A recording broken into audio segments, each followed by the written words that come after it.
Hujan asam. Hujan asam adalah hujan yang pH-nya lebih kecil dari 5,6. Kebanyakan pH air hujan itu 5,6. Kenapa air hujan bersifat asam? Karena air hujan itu akan bereaksi dengan gas CO2 yang ada di atmosfer, sehingga terbentuk asam karbonat yang bersifat asam. Istilah hujan asam ini sudah cukup lama sebenarnya diketahui, yaitu pada tahun 1872, yaitu Robert Angus Smith menulis sebuah buku yang berjudul Air and Rain: The Beginning of Chemical Technology. Penyebab hujan asam pertama disebabkan oleh fenomena alam, bisa yang pertama karena adanya letusan gunung api. Belerangnya gas belerang yang disemburkan dari letusan gunung api akan bereaksi dengan uap air, nanti akan terbentuk asam sulfat dan asam sulfit. Kemudian juga proses biologi di tanah-tanah yang kandungan organik yang cukup tinggi seperti tanah rawa dan gambut seperti ini. Pembuangan sampah kemudian juga yang terjadi di laut, di perairan.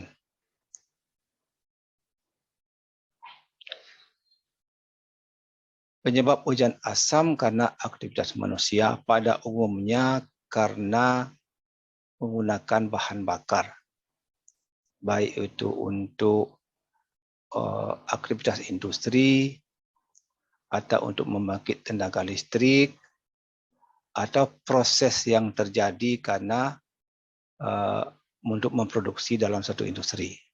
Bisa juga karena bahan bakar yang digunakan. Bisa juga pabrik pengolahan pertanian.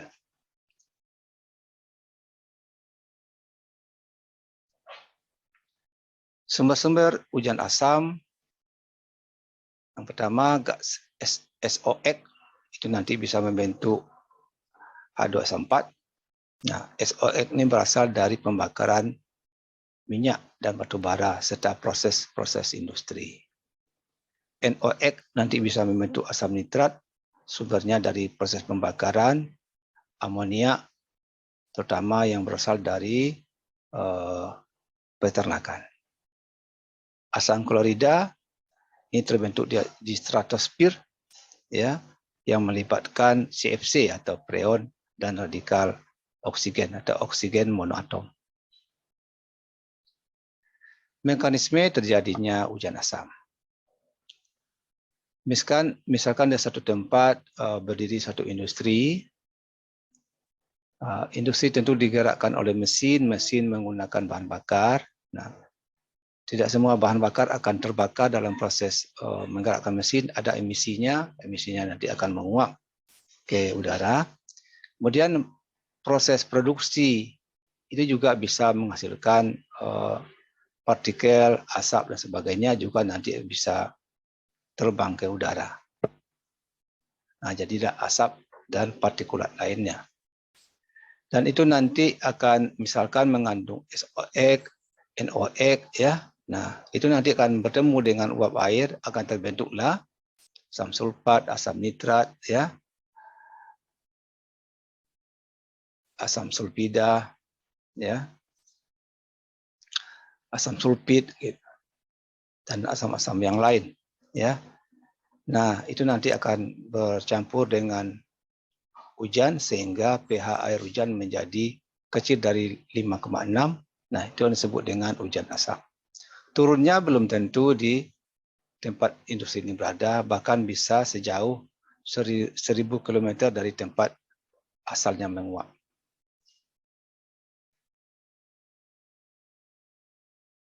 Akibat hujan asam, akibat pada air, bisa di kolam, danau, dan di laut.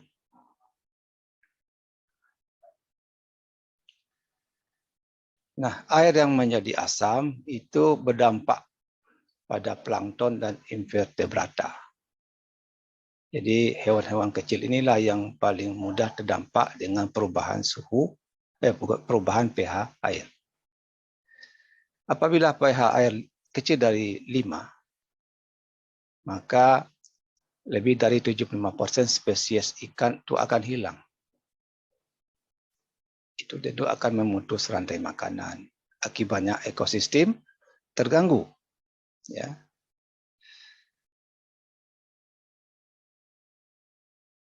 Nah, penyebab lainnya, kalsium yang ada di dalam air itu akan bereaksi dengan zat-zat asam yang masuk ke dalam air bersama hujan. Misalnya sulfat, sehingga terbentuk kalsium sulfat. Akibatnya lagi, kadar kalsium di dalam air menjadi berkurang.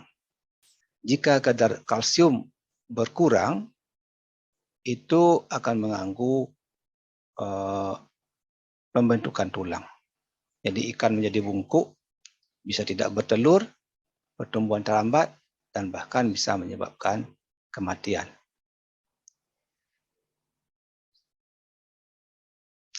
Tapi tidak semua perairan terkena hujan asam akan menjadi asam.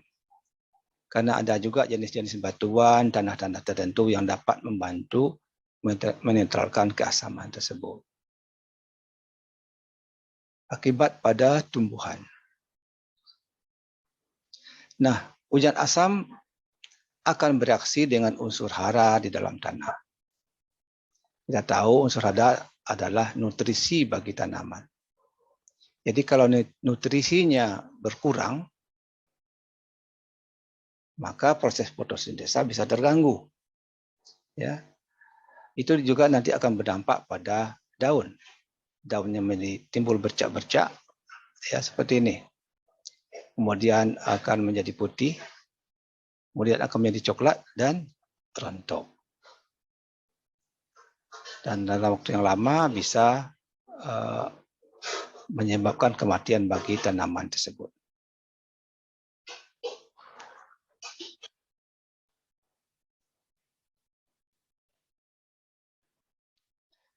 Akibat berikutnya, terlepasnya aluminium dari tanah. Ya, terlepasnya aluminium dari tanah karena zat asam tadi akan bereaksi dengan aluminium. Sehingga kadar aluminium menjadi berkurang. Akibatnya akar yang halus akan mengalami nekrosis. Sehingga penyerapan hara dan air terhambat.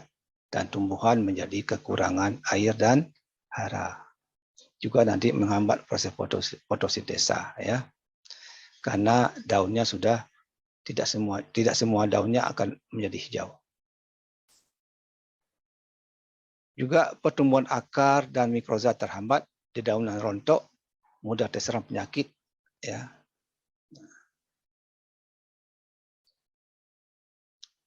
Tapi secara alami hutan juga punya kemampuan untuk menetralisir hujan asam dengan adanya jenis batu-batuan dan tanah tertentu. Hewan tanah. Jadi spesies hewan yang mikroskopis atau yang kecil-kecil ini juga sangat cepat terdampak kalau terjadi perubahan pH. Ya. Karena kulitnya bisa bahkan bisa menimbulkan kepunahan, ya. Jadi itu juga disebabkan karena berkurangnya jumlah makanan, ya. Pada manusia, pada umumnya menyebabkan penyakit pernapasan, bahkan bisa juga timbul, ya, kanker kulit karena senyawa sulfat dan nitrat kontak langsung dengan kulit. Dampak pada bangunan mempercepat terjadinya proses pengkaratan. Ya. Batu kapur, pasir, marmer atau batu pada dinding beton, logam, monumen, candi dan patung. Ya. Nah, jadi terjadi erosi pada bebatuan. Karena